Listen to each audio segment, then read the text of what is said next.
Hello and welcome to PM Express. My name is Nana Sakwao, and today I'm here to discuss a topic which I think I've ranted and raved for so long, and it's Africans telling their story the African way. Not telling it the American way or exaggerating what the Africa should be like, but most importantly, being judged by Africans as in the African work, because normally you tend to do your work and then you hand it over to somebody who's not African, and he has to decide for you that, yep, this story you told was good for Africa or not. How can that be? So we need to write our own story, write it well, and market ourselves. And who's going to do that? Daniel Fernand. And Daniel Fernand is with Africa 24 Media, and he's the COO. And he's traveling around Africa, and his message is just one. Let's bring all our content together, let's market ourselves, and indeed, let's even share content. And I'm going to engage him. There's a lot more I need to ask. There's a lot more I need to ask. And once I do that, I'm sure you would also learn a lot from it. We're going to take a quick break, and when I come back, we are talking movies in Africa. Stay tuned.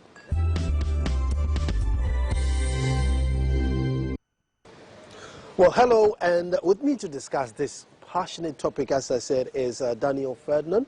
And Daniel is the CEO of Africa 24 Media. Daniel, you're welcome. Thank you. Daniel, this subject, I'm very passionate about this. I need to try and get myself out of here and try and get, a professional interview going. But let's start with what the award is going to be the Mo Amin Africa Awards. So first of all, we want to find out who Mo Amin is, and then we'll work our way around. Okay. Mo Amin founded our company 50 years ago. Wow. He was a very talented photo and video journalist, covered the rise and fall of Idi Amin, covered the famine in Ethiopia in the mid-1980s that led to the We Are the World record, Michael Jackson, etc. Covered the fall of Mengistu in Ethiopia, and he died in a plane crash in 1996 off the Comoros Islands during a hijacking. Very passionate journalist, but at one point he worked for the Reuters news agency, before that Viz News. At one point he got a little tired of telling all the negative stories about Africa, because that's what the international broadcasters wanted: war, corruption, famine, disease. So he started a program called Africa Journal in 1994 that was meant to show a different side of Africa, inspiring people, development, culture, what is special about this continent. Unfortunately, he was only airing for 2 years before he died, but Reuters kept it going, and Africa 24 Media now produces the program again. When Reuters was producing it, it was mostly produced by Western journalists. Now it's all Africans, traveling to all 55 African countries, and we've got mostly young people between 22, 28 years old, and they report on what they're interested in. So yes, you have a little bit of politics, you have some business, but it's a lot of culture, it's a lot of music, it's a lot of what do people eat and drink, et cetera, et cetera. And it's an important platform. It's only one program, and we do others as well. But it's important to find a platform for, as you said, Africans to tell their own stories.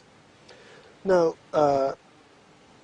so you're here to tell the media houses to share content. What are you? Well, what we've done in the past is we've mostly been working with international broadcasters, because they have all the money. But we're here to share and sell, quite honestly, some of our content to local African stations, but working with their budgets. But we're also looking to do projects together, to do co-productions, perhaps invest in some TV stations across Africa. And the Muhammad Amin African Media Awards are intended to create a marketplace and a networking event for Africans to share ideas and potentially trade or sell each other content.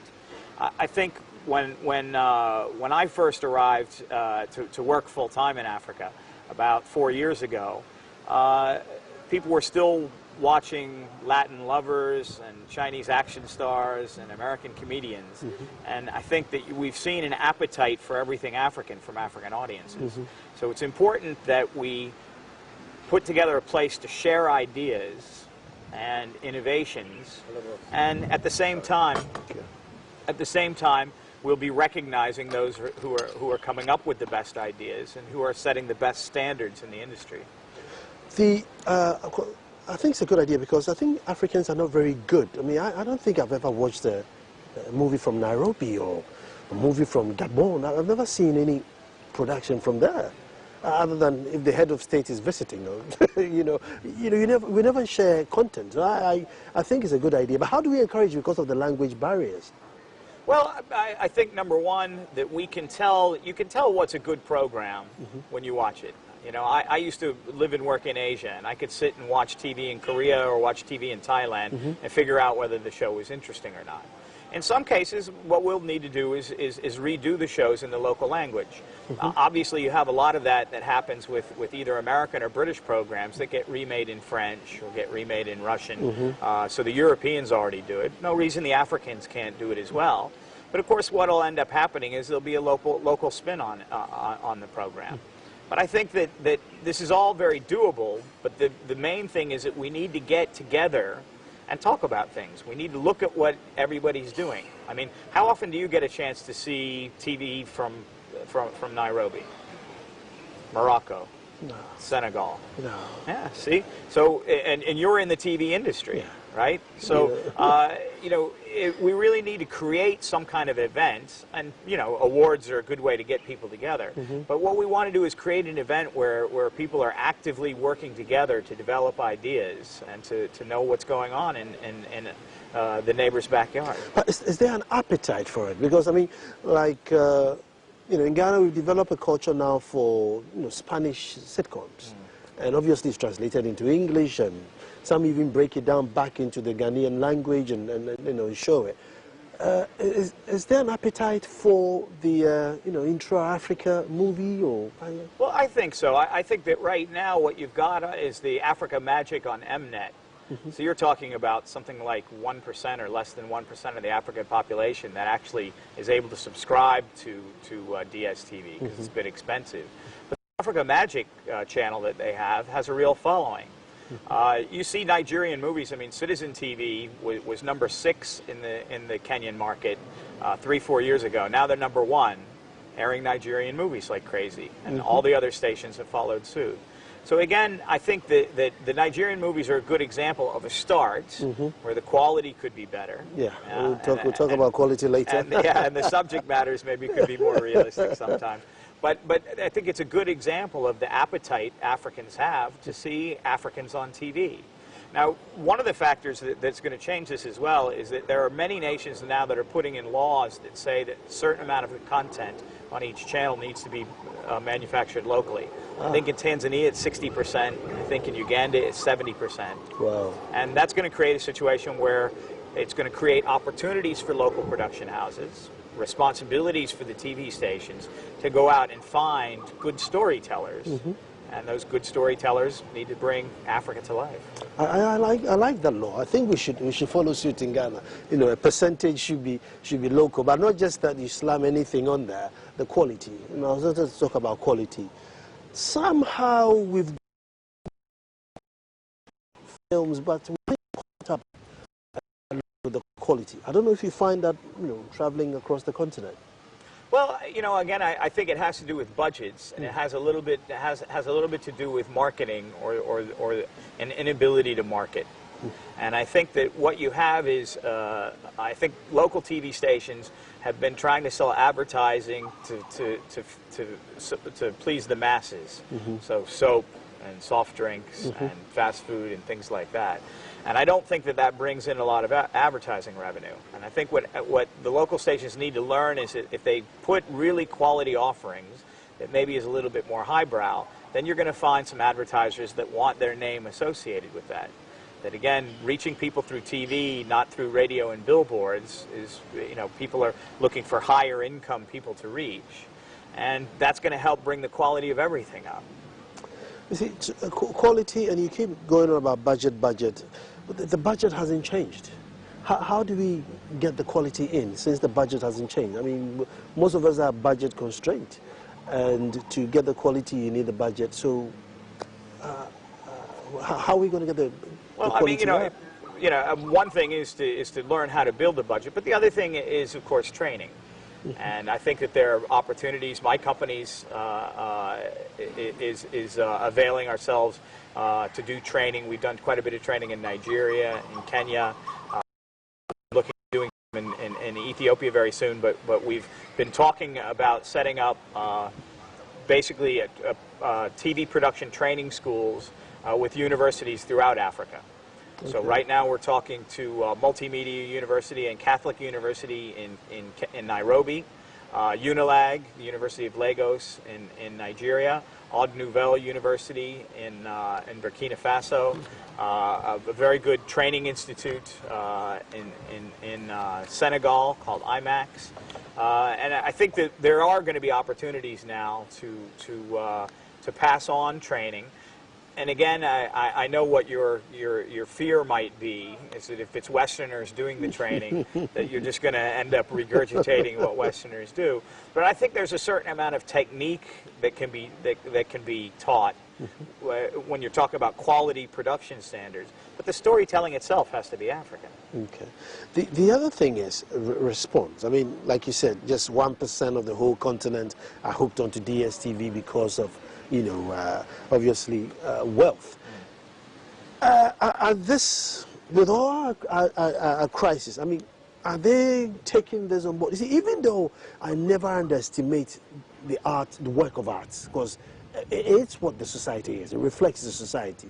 However, we are so budget constrained. I mean, do we have enough resources to pump into universities and say, yep, let's now train some actors so that they can come up with good things? I mean, we need to build our schools, we need to sink wells to get water, and all those things will come before this.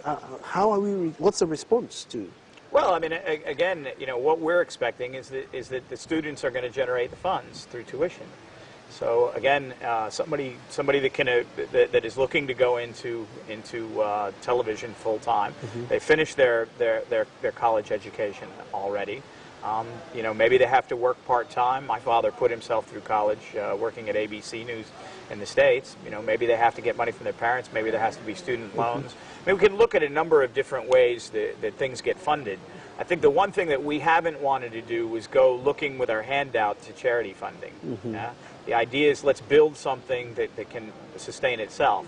Now, let's say we put together a program with a university where we've got 12, 15 students that are studying advanced degree in TV production, and we put out a weekly television show. And we're able to generate some revenue through that weekly television show. That's one way to go about paying for it. But yeah, it should be something that is self-sustaining. I mean, Africa 24 Media. So, aside documentaries, I mean, do you do movies, like proper movies, or you're mainly documentaries and news? Mainly documentaries and magazine programs. We've been in talks with a couple of different directors to turn their documentaries into feature films. Okay. So we've got a really nice story about a guy that wanted to start a space program in the 1960s in Zambia. And people thought he was a bit of off his rocker a little bit, that he actually, when we investigated, we found that he was actually flown to the Soviet Union and flown to the United States to talk to the people that put together their space program. So he wasn't quite as far out as people think. But it makes a nice story, and it would make a nice dramatic film. So we're going to look at that right now. I think one of the things you're referring to in terms of the quality of movies is and the funding is capacity here in Africa. And what we've been trying to do is build capacity from our own young African staff of being able to tell real stories, people's real stories. When we get into, I think, the first phase of doing dramatic things, it'll be based on the real stories before we get into telling things that are fantasy. Now, there are some good filmmakers out there doing stuff. I mean, did you see Viva Riva? No, I haven't seen that. Oh man, get that one. That's from the DRC, and you really feel like you're in Kinshasa. I see. So you really, it has a real African feel to it, and there's a lot of bits of it that I won't give away. Okay. That will just have you going, oh man, how did they get away with that? Yeah, but it makes it feel very real. That leads me to how you're going to award. I mean, when this award finally comes, we'll talk more about it. How do you award, decide this is a good film because, this is coming from Ghana, and to Ghanaians, this is the top notch. To DR Congo, this is, the top notch. So how do you then judge and find out, okay, this is a winner or this is good to go? Well, I think that we'll probably start winnowing things down to the finalist with a larger group of people watching. And again, it can't only be industry people. It needs to be regular citizens because, after all, we don't just do TV for ourselves. We do TV to share, something with everybody. So I think we'll have a larger group watching initially, and I think that for the most part, you can just tell, you can gauge people's reactions. I mean, if you travel on planes, you see sometimes they have little funny shorts or whatever on the plane that don't even have any words. And you know when people are watching and when they're not. So sometimes they're good and sometimes they're not. And because television is such a visual medium, it's got to have good visuals. If you can follow the visuals and you can enjoy the program without knowing exactly what everybody is saying, you got a good program. But I don't care how funny the writing is and how good the delivery is. If it's visually boring, it's not going to hold your attention. Yeah, and I know about visually boring. I know about visually boring. Now, going back to Muhammad Amin, right? Now, he started telling stories of disease, poverty, this, because that's what the international market wanted to buy. Yeah. You see, I sometimes get torn between the middle. Do you tell them as it is? Or do you cover out the bad patch and say, well, they are good stories, so I'm just going to tell the good stories? I mean, where should we take the, where do we draw the line as to whether we tell, the stories of the poverty is there, or forget about that and tell this? I'm going to take a break, and then when we come back, we find out where do we draw the line and what story do we tell. Stay tuned.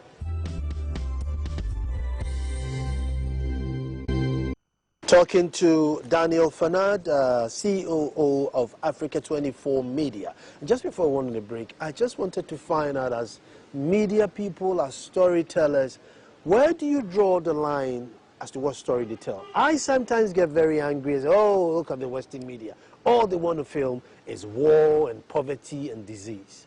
Now, the truth of the matter is, a majority of our story is related to war, poverty, and disease.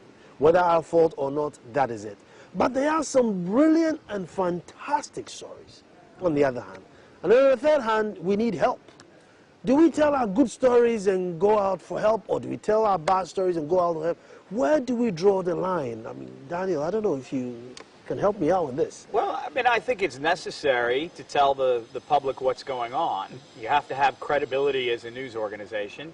If you ignore stories, then your viewers will turn to other channels to see where they are. But while you need to tell the hard story of what's happening, you can also tell some of the softer stories and take some action on things. For instance, we'll do a story on the Oscar Pistorius trial. Now, you have to tell the part that Oscar shoots his girlfriend, right? But you can also relate it to everybody by doing stories about gun control in various places in Africa. So again, it gives people something to chew on about, well, should we do something about this? What can we do to protect ourselves? Yeah? How can we turn what is a negative situation and make it positive? When we saw the recent fighting in South Sudan, again, what we tried to focus on was the peace talks in Ethiopia. How do other Africans get involved and try to talk sense into people so that you can reduce what happens to the civilians, so that you can help people go back to their normal lives? I remember being in Hong Kong one year, and it was during the Afghan War and the Iraq War. And it seemed to me that every newscast I watched was just bad news, misery, bad news, suffering, misery. Yeah? And I'm watching one day, and they had a mine collapse in China that killed I don't know how many workers. So you have the obligatory report. This is what happened. So many people killed. This is a history of mine cave-ins, et cetera, et cetera. And then they come out of that story, the newscast did, with a story about a guy that went to call his wife in the province, missed the bus, didn't get trapped in the mine, and his concern for his family saved his life. So there are some silver linings out there. There's some angles out there. We don't have to hit people over the head about misery. We can look for the heroes, because there are some heroes out there. But would you say, listen, that the Western media has a particular appetite for the bad news? Because I remember, I think 2 elections ago, there were BBC reporters staying at the Tulip, and they were just there because everybody was queuing up, nobody was arguing. And then all of a sudden there was this news that, there's routes, so they get their cameras, drive there. It's not so, well, let's go back to the hotel then. They're not going to fight. Yeah. Where's the story? I mean, we're going to kind of sit here, watch them queue up for 12 hours voting. They have to agitate, so we have a story. I mean, I think there's a particular appetite, from the Western media to look for those poverty stories. Not necessarily because, well, we're going to help them out. I think there's a particular appetite for it. Yeah, well, I think that part of it is that this is what they expect from Africa, that they expect misery, that they want to see some kind of dramatic pictures, that they feel that they're competing against other channels that are running action movies, et cetera, et cetera. There's a little bit of just journalists wanting to make their bones on the exciting things. I mean, how do journalists get famous? By going to Lebanon, by going to the former Yugoslavia, by going to Syria now, by being in the Iraq War. So there's a little bit of that, and their news editors kind of understand that or came from that culture. But again, I think what it needs is, I think it needs Africans telling their own stories and telling their stories well. And once we have stories told well here, exciting stories, hopeful stories, heroic stories, I think that it's possible that enough of that will filter over to the Western media that they'll all of a sudden look at things and go, wait a second, this is a pretty good story.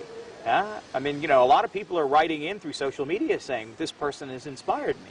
And we've done some stories like that. We've done some stories about great Africans. The first female pilot in Ghana, Patricia Mawuli, got a huge reaction from people. Julius Nyerere, a film on him. A film on the gentleman that put in solar energy into Sierra Leone. And then we saw how his village, all of a sudden, all the students are getting A's in school because they can study at night and things like that. So we need to show some heroes, and once we show some heroes, I think people can get an idea of a different perspective of Africa. Is it, since the Western media is bigger and more powerful, CNN and BBC, I mean, these are big boys, should they lead the crusade, or, well, it's not their story, it's an African story, so you have to lead it? Well, why can't we have a big international station here that competes with the big boys? I mean, we saw what happened with Al Jazeera. Al Jazeera put a TV station in Qatar, broadcast to the rest of the world, put high-quality standards on things, and all of a sudden the conversation became less Anglo-centric, less Amerocentric. And CNN and BBC were controlling the way people saw things internationally. Now, I know that there's one Pan-African station in Lagos right now, TV Continental, that's trying to do that. Their difficulty is getting on platforms so that everybody in Africa can see them.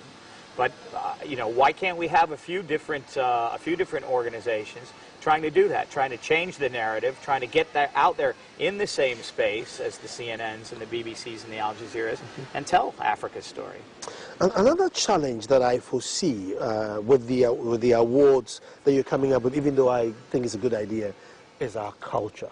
Now, I mean, if you take Ghana alone, I think there's like 76 different dialects. You go to Nigeria and it balloons to like 260 dialects, and each dialect have got their own little unique cultures, going on, and it's important to them. Now, how do we, sell to the outside world all these little cultures for you to sit and say, that's the true depiction of the Ojra Festival, or that's the true depiction of, the Dagomba Festival, how do we do that? Well, I mean, I think what we need to do is show that Africa is culturally diverse, and that's what makes it such an interesting place. Would it be interesting if you came to Africa and everybody was wearing the same clothes, and everybody danced to the same tunes, everybody sang the same songs, everybody ate the same food, and boring drank continent, the right? drank the same drinks? It would be pretty boring. So I think Africans need to do, and that's why we travel young Africans all over the continent. We're not just having people report in their own backyards, so it's just Kenyans reporting Kenyans and Ghanaians reporting, Ghana, and South Africans reporting South Africa. You need Africans to travel around and look at each other and say, this is what I find interesting about this culture. This is what I find interesting about this city. This is what I find interesting about, this music or this food or something like that. I think we have the ability to do it. Yeah, I mean, Africans are natural storytellers. Yeah, yeah. I mean, your parents told you the first stories you remember, right? I'm sure. and those are those might be the reason you're in TV today, right? They were effective at telling you tales, and you thought, I want to do the same. I am a good storyteller. I consider myself a very good storyteller. Well, there you go. So, I mean, if you're telling the story about Africa, you can make it interesting because it's interesting to you. Now, you see, what then happens is we have the elite or the educated and not the non-educated. And so most productions you watch, you can easily tell who they're trying to target. I mean, within even our multimedia platform, which is this platform, we have the Joy News channel, which we are on, and then you have the Adum TV, which you're on, which also airs on the same platform. Now, the Adum TV focuses more on the Ghanaian market. And within the Ghanaian market, they have more viewership than this platform. However, when you go outside of Ghana, then this platform has got more audience because the languages then becomes English, and then the things become more intellectual, if I may say. So you judging content, and with the challenge of who do I target? Do I target the local media to win, Muhammad Amin Award, or do I target an international market to win the award? Well, I mean, I think number one is on these platforms, how many different choices do people have? I think there are about 20 different awards, but then all the 20 literally is divided into two. The, let me say, very intellectual and the very local ones. So they would speak a local dialect. They would discuss things like superstition. They would discuss things like witches flying and stuff like that, and they're very interested in that. Here we'll talk about, the market aggregates and, the GDP this and GDP that on this channel. And, to somebody, hey, I just need a ball of kinky. I don't care about your GDP and your, market indicators and stuff like that. So when we are making productions here, we then decide who are we targeting. We targeting people who want to hear about the GDP, or people who just want to buy their ball of kinky and just be done with it. However, all of us want to win, get a place on your award. So how then do we? Well, I mean, I think number one, whether you have 5, 10, 20, or 100 stations, you're not going to get the whole audience. People are going to want to watch different things. Sure. So I think that it's necessary to have programs that appeal to different people and to appeal to different people at different times. So again, I think what you'll find is some advertisers want to reach everybody, so that there is a market for that. Some advertisers want to reach fewer people, but they're willing to pay more because those people have more financial means to buy their products. So I think you're going to have different levels of television channels or television programs. I think in the U.S., when cable TV first came, you had all these different niche programming. So you had a fishing channel, and you have a history channel, and you have a women's channel, etc. And it makes a lot of sense because you're gonna get people's particular interests. So I think you're always going to have that debate within stations of what we do. But why not program for different groups at different hours?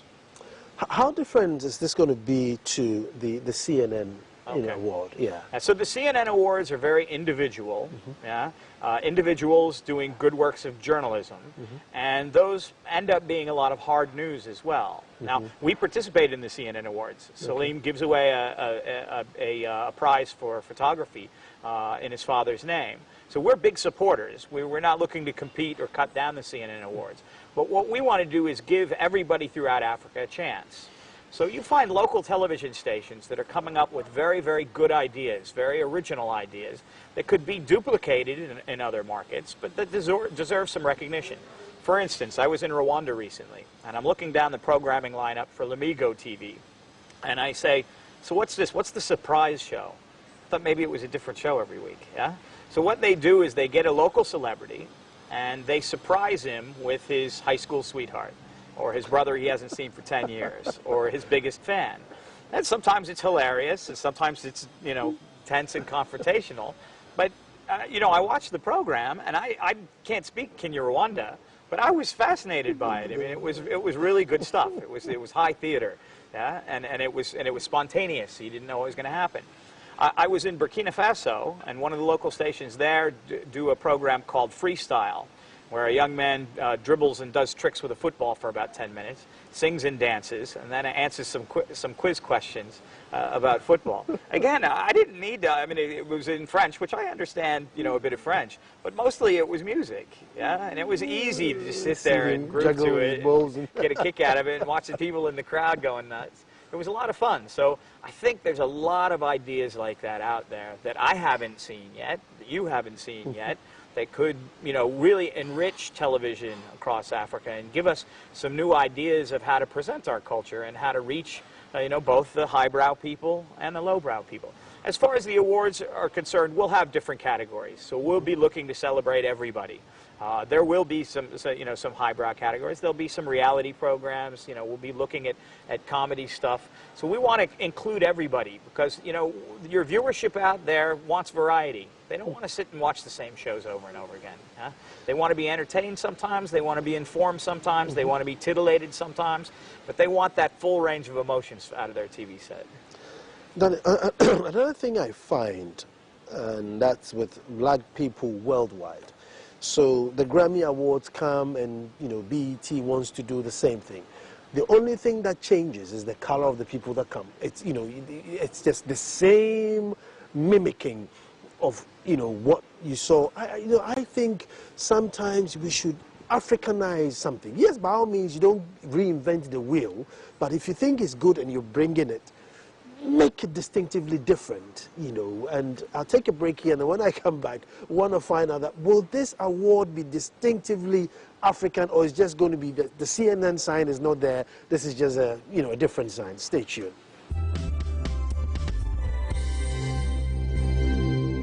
Well, as you know, those who have followed me, I sometimes can be, a bit biasly towards Africa. I believe that everything should be African and everything should be Africanized, and therefore, when I hear that Africans are now going to award African storytellers, and I'm a storyteller, I'm like, hey.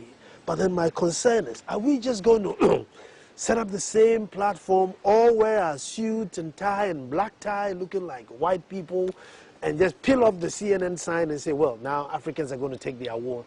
Or there'll be something distinctive. I just turn and I think, whoa, this is Africa.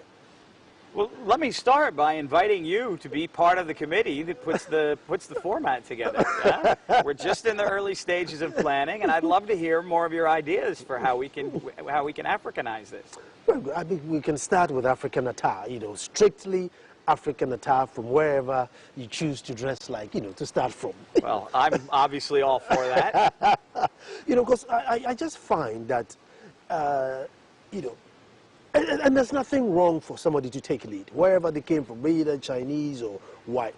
And then if you see it as Africans, if we see it and we think, oh, this will be good for us, I think we should just go a little bit further to Africanize whatever it is that you've seen, but we normally just carbon copy, bang, the attire, everything. And I'm hoping that this wouldn't do that. No, we fully intend it to be more colorful, and not just from the dress standpoint. Again, I think that Africans are very fond of music. very fond of comedy. I think there need to be those elements in it. I think that we need, again, we're celebrating. It's a celebration. So I think what we want to do is create an African celebration. We've got a lot of young Africans working with us that have their own ideas for how to do this. We just need to somehow set people free so that they don't feel that they have to live up to something else. So, you know, maybe what we may do is look at other awards programs and just scratch certain ideas right off. Say, it can't be like that, it can't be like that, it can't be like that. But I think for the most part what we need to do is just get a good group of creative Africans together and say, how do we make this the most fun it could be? Just pretend like it's the only chance you're going to get. We're going to only hold one of these. And if you could only hold one, how would you make it, you know, as much fun as you could? And I think if we make it as much fun as it can be, that'll make it truly African. Location, which countries are going to host this thing? Well, we'll start it off in Nairobi because Okay. that's our backyard. That'll make it easier for the first year. But we certainly enjoy traveling it around. Now, I participated in the CNN African Journalist Awards in Zambia 2 years ago, Okay. and had a great time. I mean, Lusaka was really psyched and ready for it. The local broadcasters had a lot of fun. The local journalists had a lot of fun.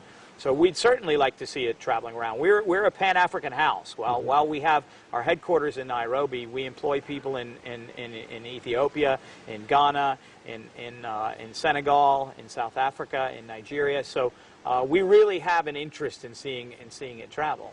Were you thinking maybe Accra could be the second year? You know, why not? We got a lot of good TV stations here, yeah? I'm sure we could host that. I'm sure we could host that. Because as far as freedom of press is concerned, I think we rank really high, you know, amongst the world. I don't know if you've noticed, but the press freedom here is unrivaled. Well, I think that was part of the context in which Obama came here. I think that what he was trying to do was highlight a few places that had, you know, a huge amount of respect for their democracy and have a huge amount of respect for the voice of the people. So, and I think, you know, Ghana, it's the free press, but it's also, I think, my experience from coming here is that the press lets people have their say. They're out there trying to find out what public opinion is. Daniel, you have the platform. Now, maybe I may be wrong, but from where I stand, I don't see a deliberate effort in the Africans to tell a story in their filmmaking. Americans have done that. The English have done that, where maybe after the war, they only produce a certain type of movie. And people then watch and think, so I can do it. Oh, so I can make this. Oh, you know, and psychologically or unaware, you are psyched up. We don't seem to tell that story. With your platform, are you going to tell the Africans that, listen, at this stage where you are, you need to start telling these stories, so kids watch you and think, whoa, I need to do this. Whoa, I need to do that. I mean, are you... Well, I mean, you know, deliberate. I think there's a mixture of stories to tell. I think Africans need to understand their history, and I think that there's a, this is sometimes in their own country, not knowing their own history. Sometimes it's the history of the rest of Africa, but the history of Africa is very rich, particularly the last 50 years, and there's a lot of great stories to be told. And I think that those stories need to be told so that Africans will understand each other better and appreciate each other. Again, you think of in terms of where do Africans want to go on holiday? They want to save up their money and go to Europe or the United States, right? But, you know, you've got some great locations here in Africa to go. I mean, I started coming as a tourist to Africa, and all of a sudden I wanted to see every place I could possibly visit. So I think Africans need to get an idea of their continent's history, and what it has to offer, what it really has to offer right here and now.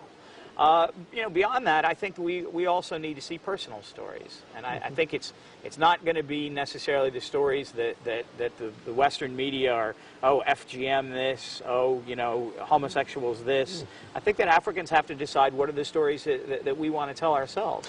I think a lot of the stories are just about people that are hardworking, want to take care of their families, people that are trying to have some fun. See, Daniel, see, I feel that a great majority of people in the movie industry today, they have a camera and they want to make money. That's it. Nothing else. There's nothing in between to say, yes, I have a camera, yes, I have to make the money, but I need to tell the story and make the money at the end. I mean, Americans have done films about how they won the war, even though maybe they didn't win the war. The English have done movies about how resilient they were after the war, even though they were hungry. You know, but we are not telling a story of, say, even though we were diseased, we came up with this, or even though we were poor. We are not telling those stories. Even if it's, you know, the truth is bent a bit, we are not doing that. And I think people within the industry should know that it's a deliberate effort. It's just not on storytelling. Maybe you have a bigger platform. Well, you know, you heard it here. This guy wants you guys to go tell better stories. Yeah? No, I agree with you. I think we do have the platform for that. And we're very interested in talking to young filmmakers about things that they're doing. Not only in terms of awards, but in terms of co-productions, in terms of trying to shine a spotlight on people that are working hard. We've done a lot of stories out of the last year for our various programs about filmmakers in Africa. And people that are trying to break new ground, people that are trying to tell different stories, people that are trying to raise the standards, raise the production values, et cetera, et cetera. I think probably, you know, after Lupita won the Oscar, most people are thinking in terms of Africa participating in Hollywood. But there are some actually very good filmmakers out there that are starting to break new ground. There was a film, Nairobi Half-Life, that came out, I think, the end of last year, that got distributed in the U.S. afterwards. It was such a good film about a young man that comes from the countryside into the big city, trying to make his mark. Very interesting if you get a chance to pick it up. So there are some very good storytellers out there.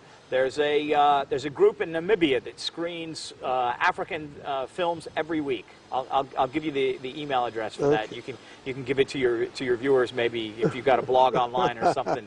Give people a reason to see online. But there are some people that are actively trying to promote African filmmaking. So I think there's, again, you know, maybe part of the reason is the media isn't telling you about this. So I'm going to make sure that you're watching the Africa 24 program so you can get more information. Daniel, see, I have a feeling that this thing will fly and it will be big, because everybody who makes a documentary or makes a film, they're very proud of it.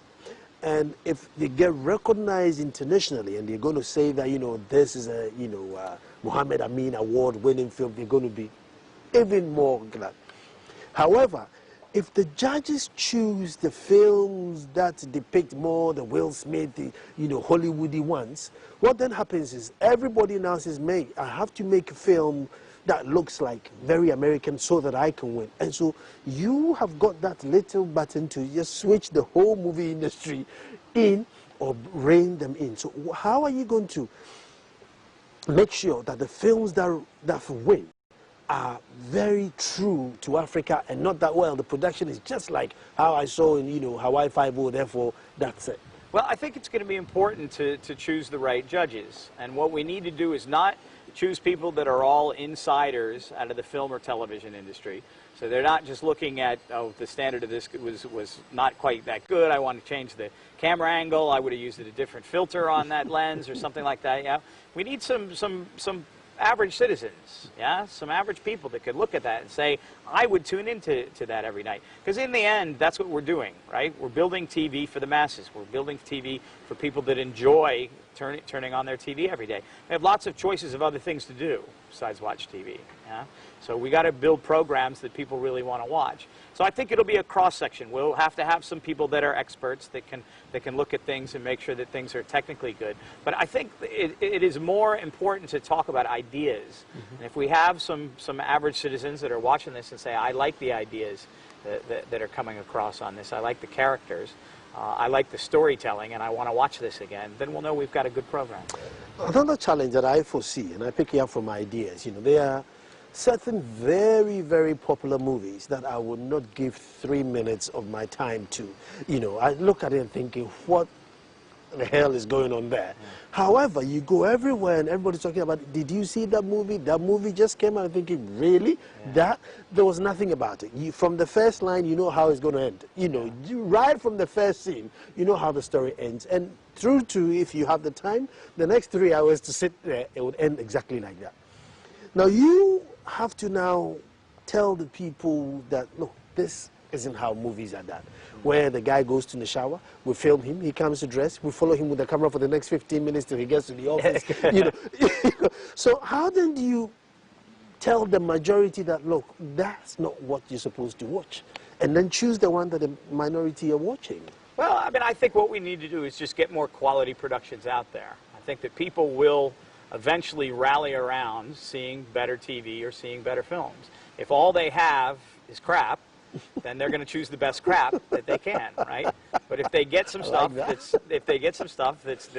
you know, that's a bit elevated crap or that actually has substance, yeah, then I think people will choose quality. It's just a matter of giving the audience enough of a choice, yeah, enough quality productions out there so that they can start to demand more out of filmmakers, demand more out of production companies. What triggered the award? What made, you know, Africa 24 think, listen, this, I think we're ready for this, let's go for it?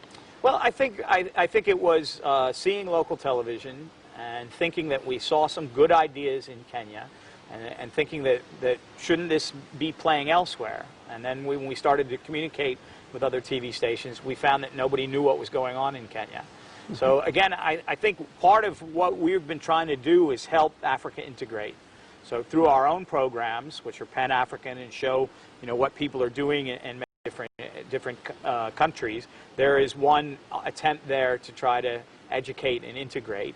But I think that if we could start moving content across borders consistently, that Africans will get used to the idea that other Africans are doing things that are special, or other Africans that are doing things that are different, or other Africans are doing things that are funny, or whatever, and really enjoy it. So I think, you know, again, it's our aim to be Pan-African. It's our aim to add to what we can to African integration, and we just thought it's not, you know, there's a gap there, and this could help fill that gap.